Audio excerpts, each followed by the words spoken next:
Good evening, ladies and gentlemen. If we could ask everybody to please take their seats, we're going to get the program started this evening.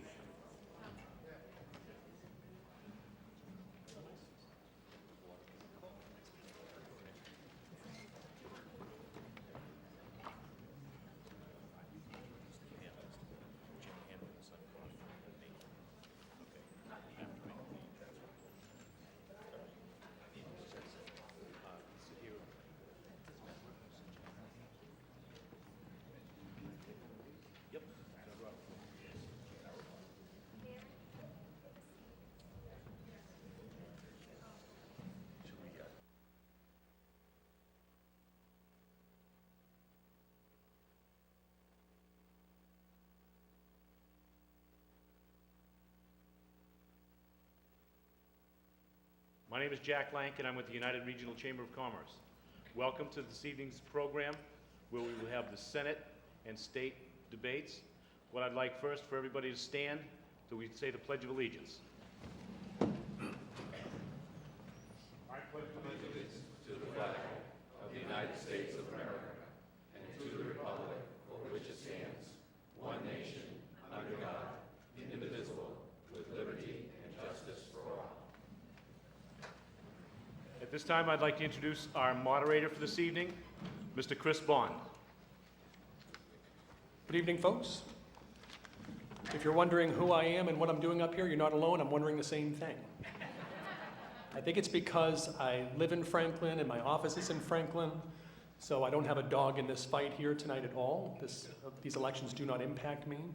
And also because I'm a business broker, and in my role, I oftentimes sit between my client who's selling a business, somebody else who's buying a business, and their attorneys. And you can imagine that everybody doesn't always play nicely. So as I interpret it, my role tonight is to, as best we can, keep everybody playing nicely and keeping the program moving along. Jack Lank introduced himself. He's the president at the United Regional Chamber of Commerce. He's on our panel tonight, as is Jim Hand from the Sun Chronicle. Okay, so let me give you the format for tonight. We're going to have a few rounds here, and the whole program for this first part is to take an hour, and then because we're all lucky tonight, we're going to get to do it again in about an hour. So round one is going to be 6 minutes. We'll do a coin toss here in a minute, and we'll have 3 minutes each for each candidate for opening statements. Round two will be 24 minutes, and there'll be questions from the panelists, and we'll alternate from there. Round three will be 20 minutes, questions from the candidates.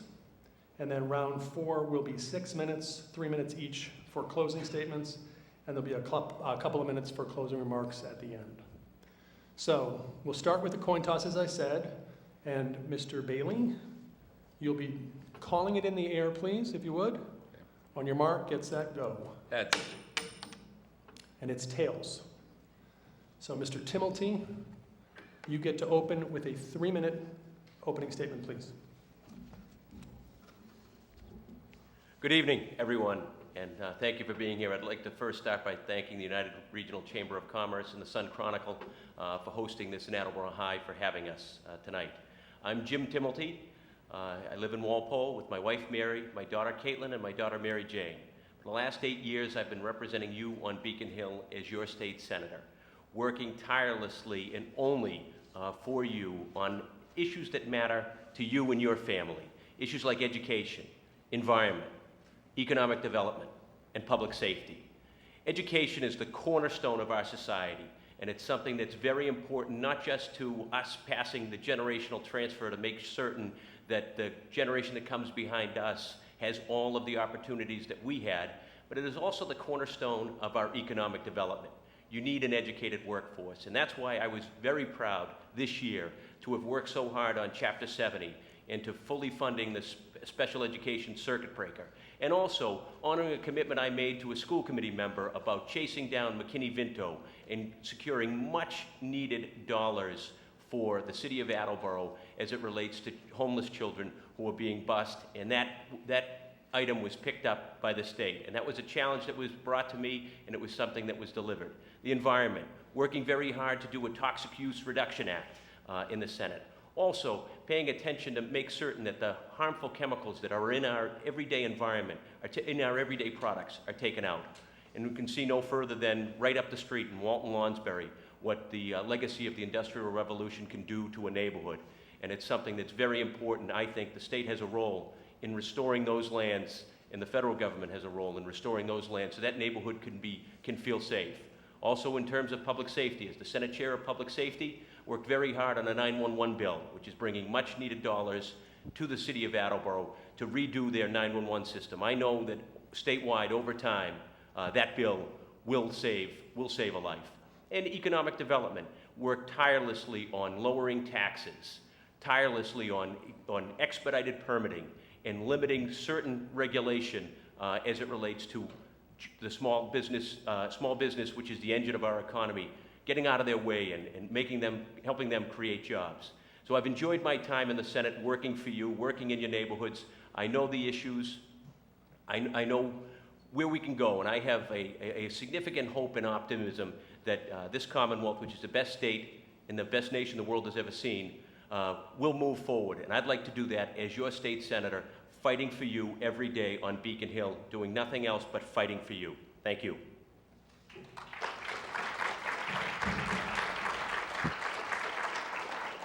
Mr. Bailey. My name is Jeff Bailey. Many of you know me. For the last 24 years, I have served the community of Attleboro as the senior pastor of Grace Baptist Church. Senator Timilty, during his opening statement, rightly so, has recounted the work that he has done on Beacon Hill. He has much legislative experience. There's no question about that, and has been involved in many of the issues that relate to the various cities and towns in the district. My experiences have been in the real life of the everyday working of the people of this community. There are experiences that I have that go beyond the things on Beacon Hill. I'm not going to be able to volley with Senator Timilty on this piece of legislation or that piece of legislation. I haven't had that opportunity in my life. I'm a first-time candidate. But I know what it's like to carry groceries up to a 3-decker to a family that doesn't have food. I know what it's like to stay up all night with a man who is struggling with alcoholism so that I can get him sobered up so that he can go to a detox center the next morning. I know what it's like to walk the halls of the Brockton VA and administer where there is nobody there, there's no bands playing, there's no flags flying. All there is sickness and sadness, and I've been there. I've always answered that call. A number of years ago, I received a phone call in the middle of an afternoon. It was a pastor that I had never met, but he was calling me from Atlanta, Georgia. And he said that there is a young couple that is from my church in Atlanta, and they're up at Boston Children's Hospital, and their child is undergoing a surgery, and the prognosis is not good. I can't be there. Would you go there? And I remember walking into the room and looking at that woman as she is holding the lifeless body of her child. That changes your perspective on life. It's not about always the legislative details. And if that's what you're looking for, certainly Senator Timilty has that experience, and I am not in any way berating his experience. But I have a different type of experience. I have a real-world perspective that I will bring. Every 2 years, the people of this district have an opportunity. You have an opportunity to express a message. You have an opportunity with the vote that you're going to take to send a message to Beacon Hill as to the type of government that you want to have. What kind of government do we have up there now? It doesn't take long or much of a perusal of a newspaper to tell you the kind of government that we have. We have 3 recently indicted speakers. We have senators who have been convicted of crimes. We have a probation scandal that is heinous. We have hack holidays that is in the news today. Revere just having a judge say that they're not responsible for that extra $40,000. These are the things that we have. You have an opportunity to take a message and bring it to the people. What kind of a message you're going to send? That's what this election's about. Okay, well done. We're off to a great start. Perfectly done and on time, which we appreciate. So because Mr. Timilty won the coin toss, he'll be known as Candidate A. And because Mr. Bailey didn't, he'll be known as Candidate B. And Mr. Hand will be known as Panelist A. And Mr. Lank, Panelist B. So the way this goes is the next 24 minutes, there are going to be 4 questions asked. So we'll start with Mr. Hand asking Mr. Timilty a question, and then Mr. Bailey has 3 minutes to respond, and then we'll flip it up so it's nice and even. Okay, so if we could please, Mr. Hand, if you would ask the first question of Mr. Timilty. Good evening, Senator.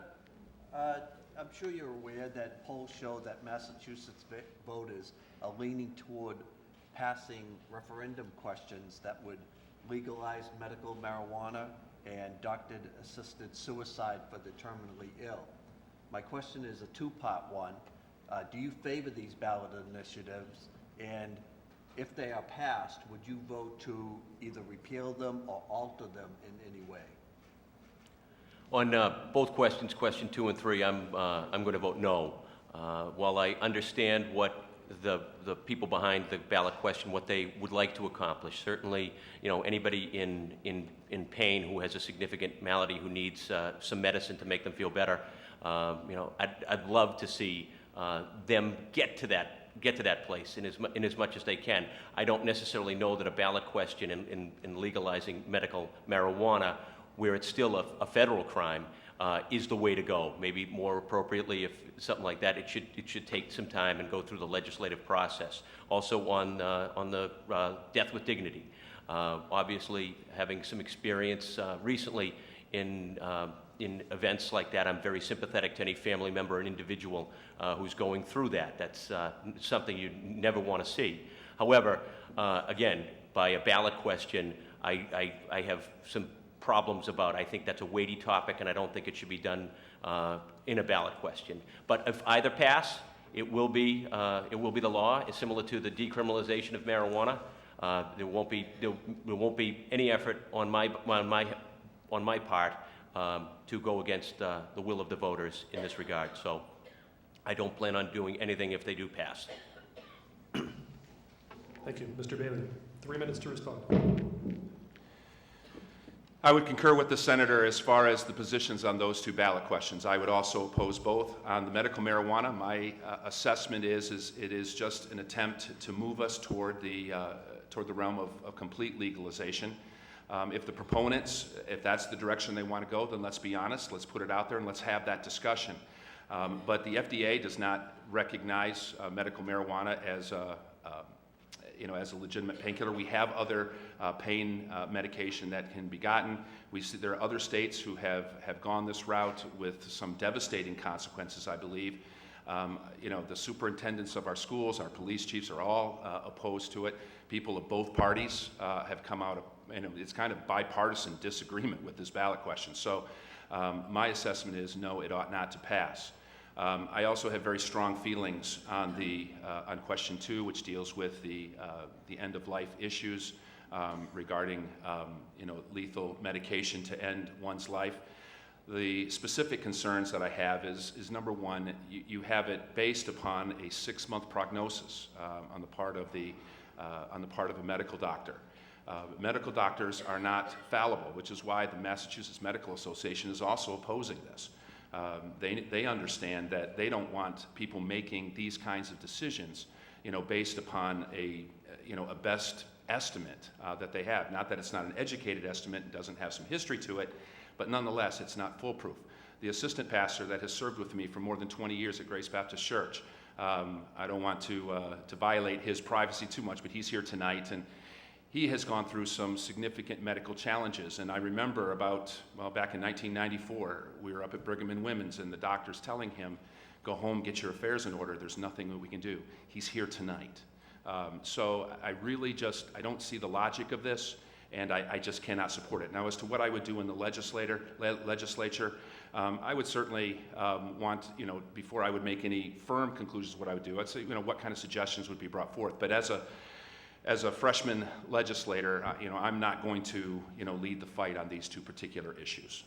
But I would certainly be willing to take a look at anything that anybody else would bring.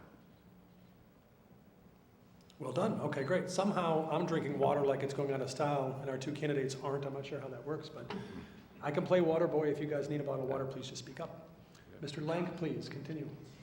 The latest figures show Massachusetts has the 16th highest employment rate. How much of a player is the state government in getting Massachusetts to a relatively decent unemployment rate? And what do you think the state government needs to do to bring Massachusetts closer to number one? Please also specify how the employment numbers can improve here in Attleboro, because those are what's behind the state average. Mr. Bailey, you have 3 minutes. There's no question that the unemployment rate in Attleboro is significantly higher than it is in the rest of the Senate district. We were up, Senator Timilty and I were having these discussions on Monday night as we were in Medfield, and the panelists there asked the question about the relative much lower unemployment rates in Walpole and Medfield and Sharon, far below what they are in Attleboro. As far as the employment figures where we are, 16th in the nation, it certainly is better than it is in other places, but it can be better. I believe that as a state, we can be far more business friendly than what we are. We have a tendency to over-regulate. Just to use one example, we have the independent contractor law that has made just almost impossible for small businesses who function on a contractor basis to do business in the state. So they're moving to New Hampshire, they're moving to Rhode Island. I have also taken issue with the senator's position regarding the unionization of home daycares. I do not believe that that is small business friendly. It's just an illustration. I know that for many it doesn't mean a lot, but when those who are taking a state voucher are being forced into the union, the money's being taken out of the voucher before they ever see it. The senator's position is that actually raises their compensation. I fail to see how taking money away from them is actually raising their compensation. The legislature had an opportunity to raise the amount of the voucher. They did not do so. So they certainly could have, or the Senate could have raised that voucher and did not choose to do so. They don't need to be in a union to do that. So that would be one example of business unfriendliness that I would see. And so, over-regulated, and then of course the healthcare, we're driving up the cost of healthcare with the mandates. I think a moratorium on mandates also, I think, would assist greatly. Mr. Timilty. Thank you. Excellent question, Jack. We have done many very smart things in the legislature as it relates to economic development. Certainly priming the pump, targeting growing industries like the life sciences industry. I was pleased to have made a vote for stem cell research and then to fund the Life Sciences Institute. It's a burgeoning industry, and it's going to come to where we get the cures for some of the diseases like Parkinson's and other diseases that ravage certain families. But we've also done something very smart in that, and I was pleased to be a partner with my members of the delegation in ensuring that there was a foothold for Bristol Community College right down here at the Texas Instruments, old Texas Instruments site.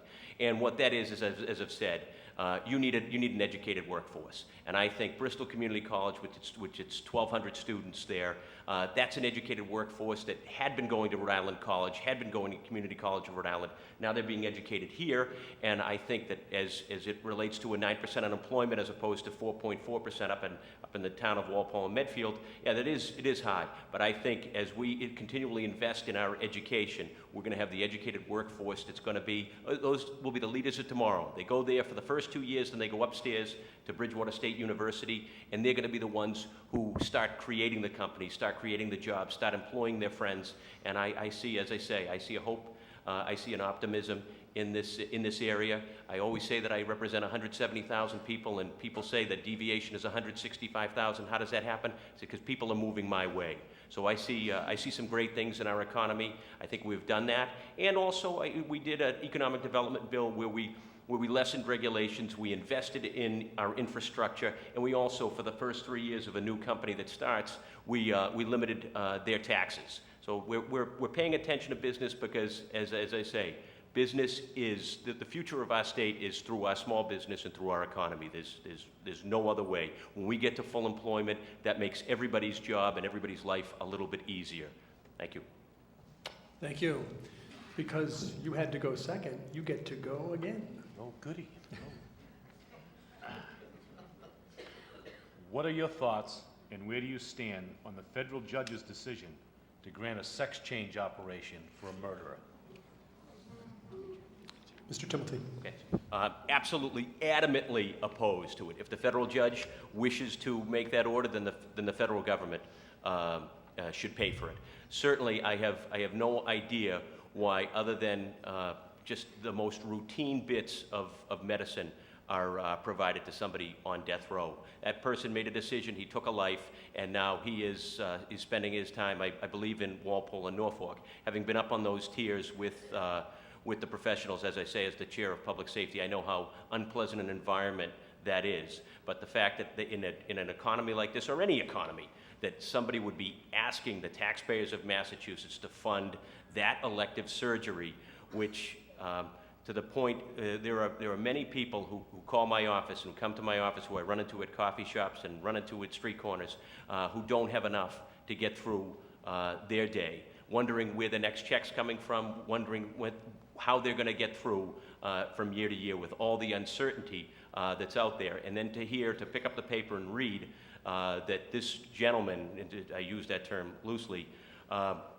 would be getting elective surgery to the costs, in their lawyer costs, paid for by the taxpayers of Massachusetts, who right now are paying $44,000 a year to keep him in the confines that he is. It's just outrageous, and would do anything that I could insofar as it's possible. I signed on to a letter with Senator Bruce Tarr and immediately sent that off to the governor, asking him to protest this, to fight this, and make certain that the last bit of anything that this person should be, he should get the bare minimum, and certainly not this, not one taxpayer dime for his lawyers or for this elective surgery. Okay, Mr. Bailey, please, 3 minutes. Once again, the Senator and I concur wholeheartedly. I do not believe that it is the responsibility of the state government of Massachusetts to be able to provide this type of medical service. I agree with the Senator that we do have a responsibility to maintain a minimum minimum medical needs of our inmates, and according to that, now I'm not an attorney. I understand the judge, pointing out Eighth Amendment issues, but as far as I'm concerned, this is not a state responsibility, and I was extremely gratified to hear of the letter that Senator Timilty wrote with Senator Tarr, and I certainly would have done the same had I been there, and would be fighting that same fight. And I was pleased to see that the administration, the Patrick administration, has also went ahead and appealed that decision, and we'll look forward to seeing what the courts, the higher courts, are going to have to say about it. But I'm absolutely opposed. We are humming along ahead of schedule. So for the last question for this round, please, Mr. Hand. It goes to Mr. Bailey. It certainly does. Okay. Mr. Bailey, I wanted to get back to the economic issue, and Senator Timilty mentioned state investments in biotech and things of that nature, stem cell research.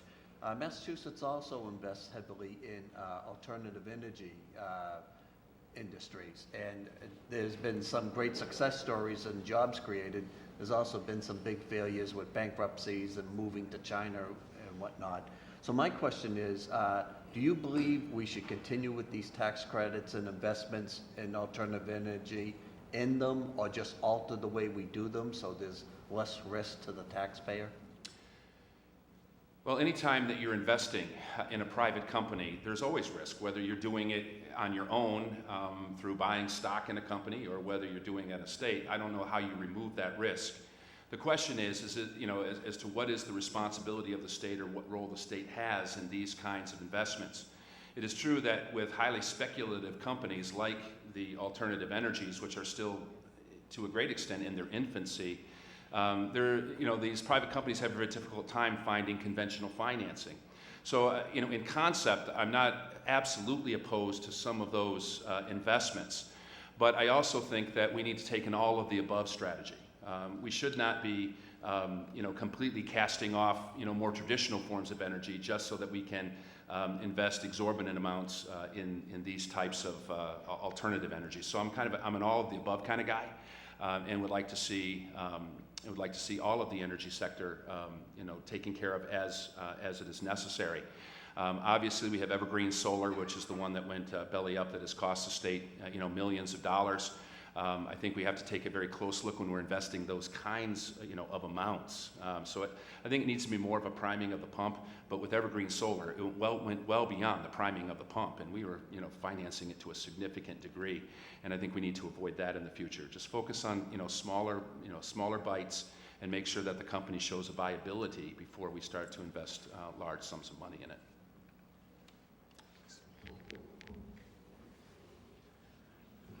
Yeah, Evergreen Solar was a disaster, and I think that the administration and with the money from the legislature has learned from that. But I'll look to a couple of programs that the government had. We had more opportunities for relocation and expansion, and we brought a $1 million grant to one of the jewelry companies down on Leech and Garner, down to right there on the east side, and now Buffett owns that company. So when they're hoping to maybe add 500 more jobs. They're keeping the jobs there in Attleboro, in this wonderful jewelry city, but they're hoping to add more jobs. But also, when you take a look at the film tax credit, the film tax credit has brought many people work that otherwise would have gone to New York and Rhode Island. So I mean, you have to pay attention to what other states and what other communities are doing.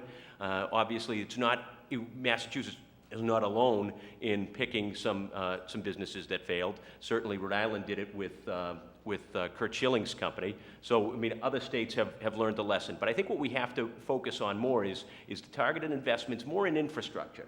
So when myself and Representative Kafka went to MassWorks looking for a certain amount of money in order that we work on the interchange up in Sharon on the Foxborough line so that they could open a Target and a big retail place, which will bring a lot of jobs to that area. So I think we've learned our lesson in direct investments into companies, picking winners and losers, but more doing things that are, in general, would help the environment. And I would say certainly some of that's tax credits, but a lot of that is infrastructure. Certainly the Innovation Highway down in Fall River may be something that will be very good for this area of southeastern Massachusetts. So I think we have to take a measured approach, but there are successes that we have had, and we have to, as I say, everything economically relates to small business, and as I say, the sooner we're at full employment, the better for everybody. Most problems, or at least problems, are minimized when everybody's working.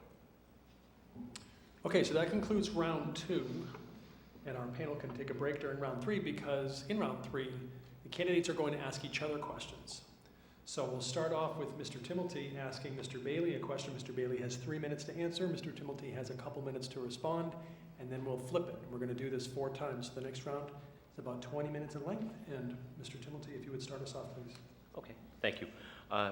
Pastor Jeff, you had mentioned in your earlier this evening about healthcare mandates, and coming off recent successes in the legislature where we just clarified whether it was for children with cleft palates that the insurance companies had to cover that medical procedure. They couldn't play ping pong back and forth saying it was cosmetic, it was medical, it was dental. So the legislature, in its wisdom, put a mandate on them to make certain that the insurance companies are covering that. Also, insurance coverage for children with autism was another mandate which legislatively we put on the healthcare industry because we felt that was right and appropriate. So I'd like to ask you, in view of those 2 things, what you think about no more healthcare mandates.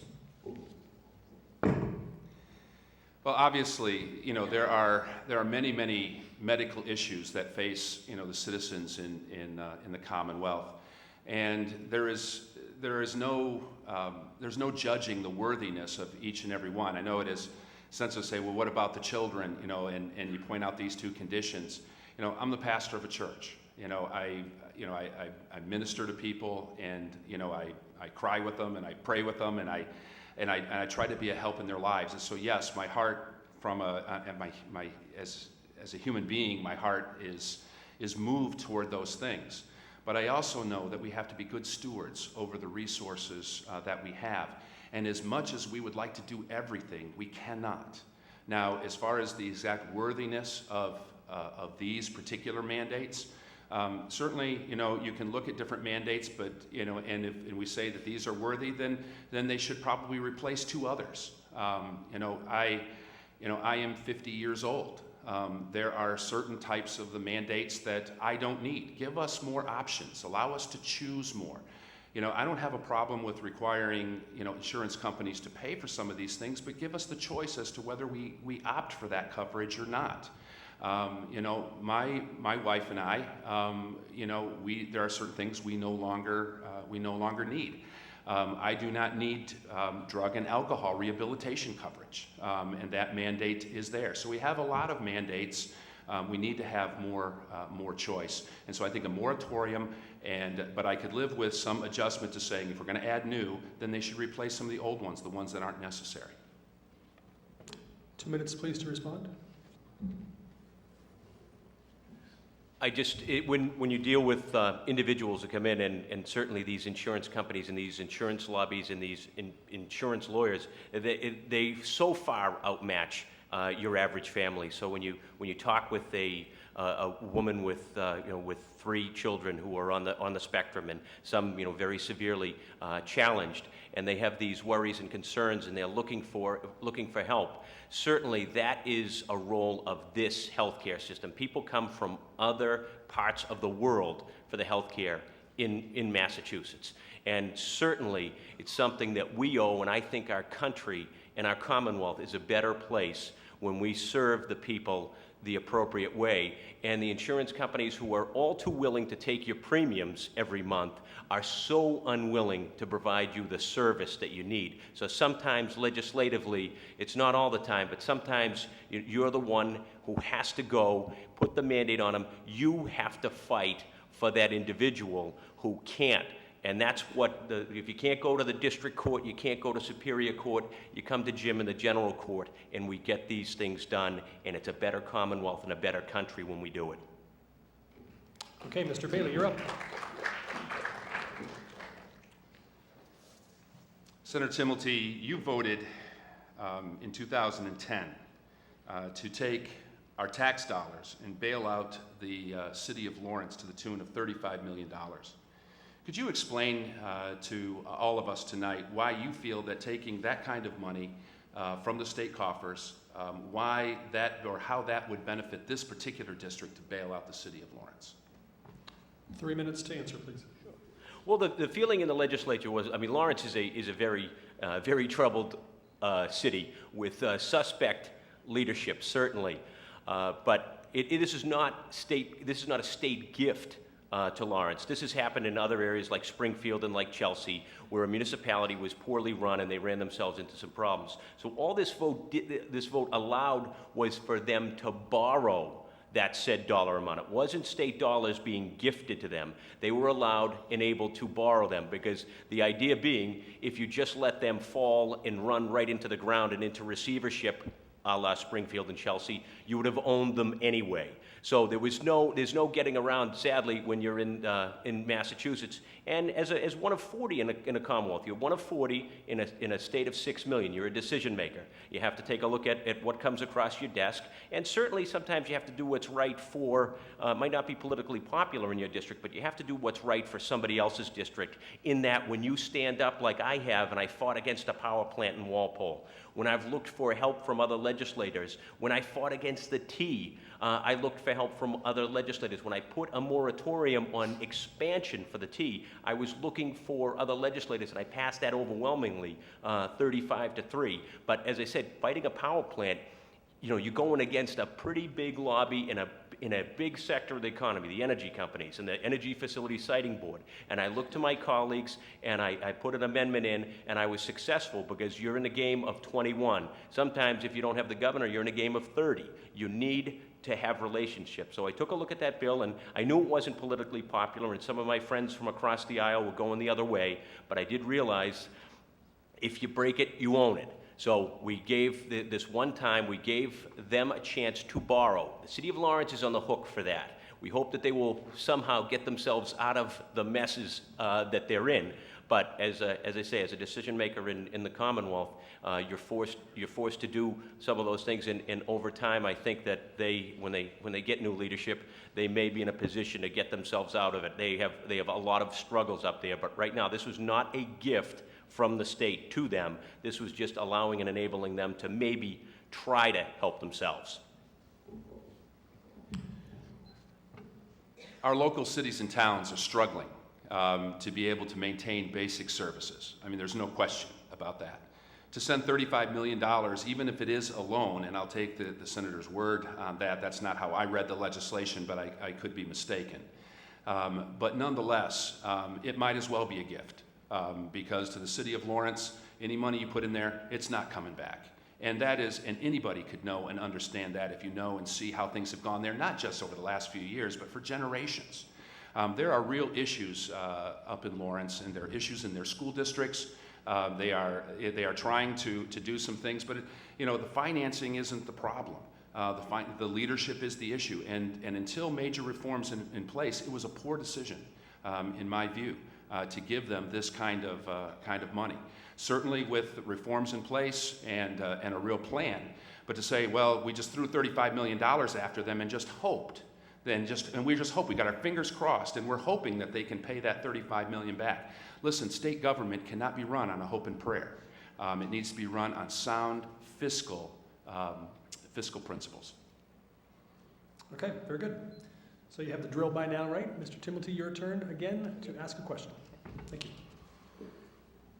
Pastor Jeff, in a debate in Medfield, you had talked about how the Commonwealth didn't have a revenue problem, it had a spending problem. So I wondered what specific line item within the budget would you cut or reduce, and to what level would you cut it if zeroed out, or what you would reduce it to, and then how would you replace the services if you felt that they were vital, if they were unnecessary? But I'm wondering, what specific line item would you cut? I don't know that I would look at a specific line item or specific line items. I mean, obviously you look at everything in the budget, but I would point out some areas where we are wasting money that we do not need to waste. I'd look, first of all, at a vote, and you voted against this, to move Mass Health into managed care. This would have been a tremendous asset to the state. It would have saved somewhere in the vicinity of $100 million, and you opposed that. We also saw at the MBTA, which is a disaster. We both do agree that it's a disaster, and you've done some good things there, Senator, and I commend you for that. You stood against the expansion of those lines, and I think that's well done, and you served us well when you did that. But at the same time, you have these managers who are working. There are more than 600 employees of the MBTA who are making more than $100,000 a year. There are things that we need to get a handle on as far as the kind of money that we're wasting. The new health care that was just passed, the cost control bill, just added a $40 million bureaucracy into the health care field. There is not, these things are unnecessary. Before we start talking about cutting line items, let's just save a little money for a change, will we? Okay, a couple minutes to respond, please. Sure. It's the line items in the budget it's an area of expertise that I've developed. You take a look at in the course of doing my job, you go into senior centers all the time, and you talk to Bernie down in Seekonk, you talk to Madeline, and they tell you about the challenges and all the problems that they've had. And that line item that I fought for, which was aid to councils on aging, we fully funded it this year to $7 a senior. It might not seem like much, but certainly it helps in their programs. But I've also used that budget through the budgetary process to effect massive public policy change. Over the last 3 years in the budget, I have tried to move the crime lab under the Executive Office of Public Safety. Finally, the governor got on board, was behind me, and we moved through the Senate budget, and then in conference committee, we moved the crime lab under the Executive Office of Public Safety. And then when the Mass State Police started to do the audits, they realized that one of the chemists wasn't doing their job. So by virtue of my amendment, I uncovered, it was the prime mover in uncovering one of the largest disasters in our criminal justice system, which we will feel the ramifications. But again, it was about transparency, it was about a better place for it to be housed. So I've used that budget to actually have seismic impact on the Commonwealth for the good, and that's part of doing that job up there for 8 years and working very hard for you and working very hard for the Commonwealth.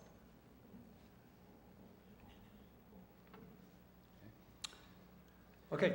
Senator Timilty, on Monday night when we had our debate in Medfield, I put an emphasis on one of the questions that came up to us there. I put an emphasis on openness and transparency in the state government.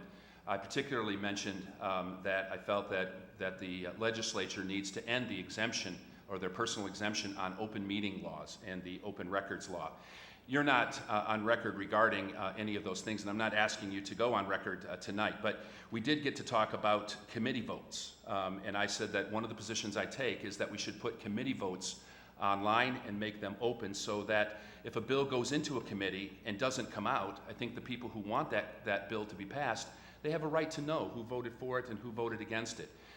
You have opposed putting those votes out in an open and transparent way. Could you explain to us tonight what your reasoning behind that is? Never having really been brought up as a big issue, and as I said in my answer, it never was something that was discussed by any member of the committee that we do that, because ordinarily, when we have a public hearing, we post all the bills, everybody comes in, you let everybody testify for as long as they possibly can. I'm the one person who doesn't enforce a 3-minute rule. I let whatever constituent and if you're not well dressed, you get more time. The more expensive your suit, the less time you have in front of my committee. But I would be more than happy, and then we go into executive session right after that, and you're judged. I mean, Beacon Hill is a very transparent place. You have 2 major newspapers with a lot of reporters who are around all the time. Our hearings are videotaped. People come in. There is Instatrack, this Beacon Hill roll call. So nobody's ever really thought that this was the thing that we needed to do most, and I hadn't, not to trivialize it, and I also said, we've never had, I said it was because of my effectiveness and my charm, never had a close vote in the Public Safety Committee. And it's usually, the participation in the Public Safety Committee was better this last 2 years than I've seen in many committees, because it was populated by some Republicans with public safety experience. So if that matter comes before me, I'll probably vote yes. It hadn't been a big deal, and I think I might even on my Facebook page give you an idea of what certain committee votes were. But nobody has really said, Jimmy, the thing that I need the most up there in Beacon Hill to make the quality of life for my neighborhood, for my family's neighborhood, for my town, is those committee votes, which are in many respects mundane. I believe it contributes to the overall culture on Beacon Hill. The culture on Beacon Hill, Senator Timilty wants to say it's very open and it's very transparent. Look, all you have to do is watch the Senate on the internet, and you know that there is nothing transparent and open. You have hundreds of bills that are being bundled and being voted on. You've got voice votes everywhere. You've got, once again, the committee bills. There are so many bills that are dying, good bills that are dying in committee. That's the process, and I'm not criticizing the process. What I'm criticizing is the fact that the press has no idea how a particular legislator votes. And I appreciate the fact that you're willing to consider it, Senator. That shows, that speaks well of you. But the reality is that your party has fought this kind of transparency and openness for year after year after year after year. And I believe that it is time for that to change. And I believe that we need a senator that's going to call up and bring attention to these things. And I don't feel that you've done that over the 8 years you've been there. I think that you've been silent as it relates to these things. I'm not questioning your own integrity. I just don't believe that you have spoken the way that you should speak on the things that are vital to the character of our government. Okay, thank you both very much. That wraps up round 3. Before we go to closing statements, I've just been slipped a surprise bonus question. So candidates, please. Cool. That's what happens when we finish early. We are early. We better fill the 15 minutes or they're going to ask us 2 or 3 more. We have to do something, so here goes. Gentlemen, my wife is a school teacher in the great town of Medway, and she has been for 12 years. And she sees all the fun that I have going to work brokering business transactions. And she says to me, why do you get to have all the fun? Should I let her come work in my office and be part of my team in Franklin? Just kidding. I was going to say, I charge $35 an hour for marital counseling. Okay, so we'll have closing statements now, 3 minutes apiece. If anybody has any advice, I'll take it because, we've been married 22 years and I don't want to screw it up. Okay, so we have 3 minutes apiece, and we will start with Mr. Timilty, please. Thanks very much, Mr. Moderator, and I'd first like to thank Mr. Bailey. Jeff has been a colleague in this campaign for a number of months now. He's been a gentleman. I think it's been a great discourse of public policy, of political perspective, and of life experience and background. And it's been, I think, something that shows people the way a race should be run. That you talk about the issues and you stay on the issues and you work very hard individually. And I wanted to thank him as the gentleman and his work as a pastor as well. But as I've said, I won't need the 3 minutes. I'm Jim Timilty, and I've been your state senator for 8 years. I've worked on some very major pieces of legislation. I've also worked on some very small things for people's families, whether it be Jonathan's Cafe, whether it be City Hall, whether it be the Larson Senior Center or the fire station. I've bounced all around. I've spent as much time as I possibly could in each one of the communities, and certainly Attleboro is a city that works, a city that I fit in, a city that I love. I've enjoyed representing this area on every matter. I've had a lot of roll calls and a lot of votes. Has everyone gone the way I wanted? Not necessarily. Have I wanted a few back? Absolutely. But I've gone to work with my effort, my industry, and my conscience. I try to give you my best effort that I possibly have, and I have enjoyed every day. As I say, and I say it always, it's a privilege and an honor to represent you in the Massachusetts State Senate, and it's not something I take lightly. And I think I have the experience, I think I have the vision, I think I have the enthusiasm for this great Commonwealth, this great country. And I want to take all of those, and I want to go to work for you, to fight for you, to represent and to lead, and to continue the discourse back and forth, whether it be with your municipal council, with your mayor, with your selectmen, with your town managers, with your city councilors, and my colleagues in the delegation. I think we've delivered a very good product in challenging times, and I see hope for the future. And I really thank you for the blessings that have been given to me this last 8 years, and I'm looking for another 2-year contract. So with that, I will respectfully ask for your vote on Tuesday, November 6th. Thanks very much.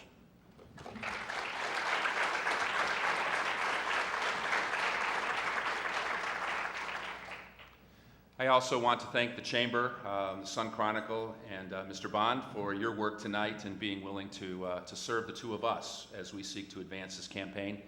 I also have very much enjoyed doing this campaign. I've met so many people around the district, going door to door, meeting people at different events, and certainly getting to know Senator Timilty a little bit better. One of the best parts of the campaign, I think, was just before Medfield's debate.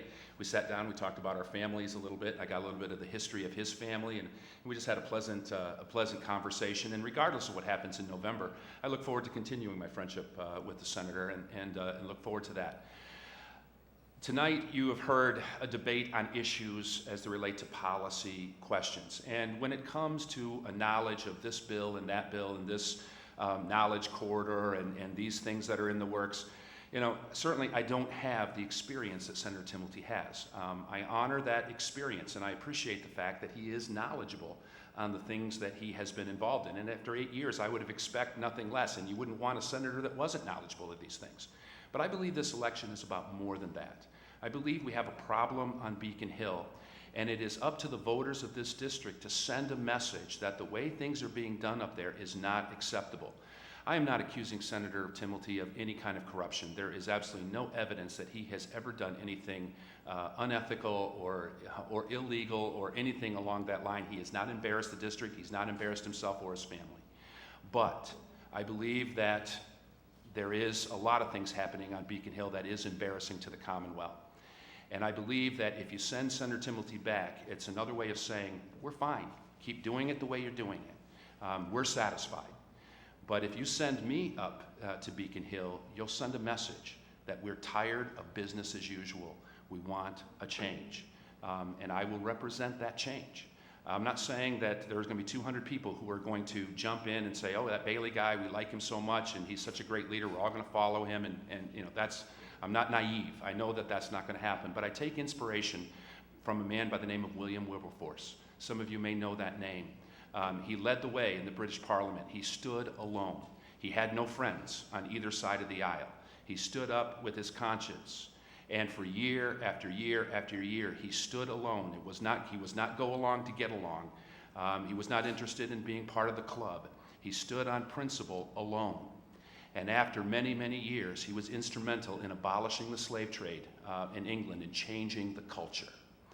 Beyond that, he also was instrumental in doing away with child labor laws. I believe that such a thing is still possible today, but it takes someone with courage, someone with proven leadership ability. I believe I can be that person, and I ask for your support on Election Day.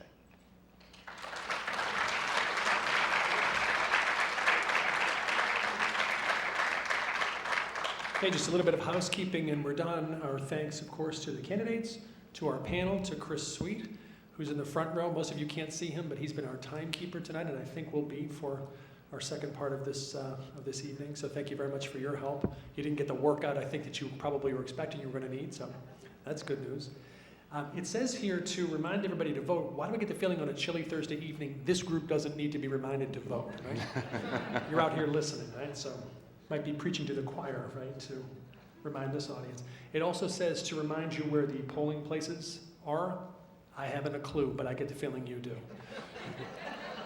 So thank you very much, and if you're sticking around for our second part, for our state reps debate, that'll start right at 8 o'clock. Thank you very much, everybody.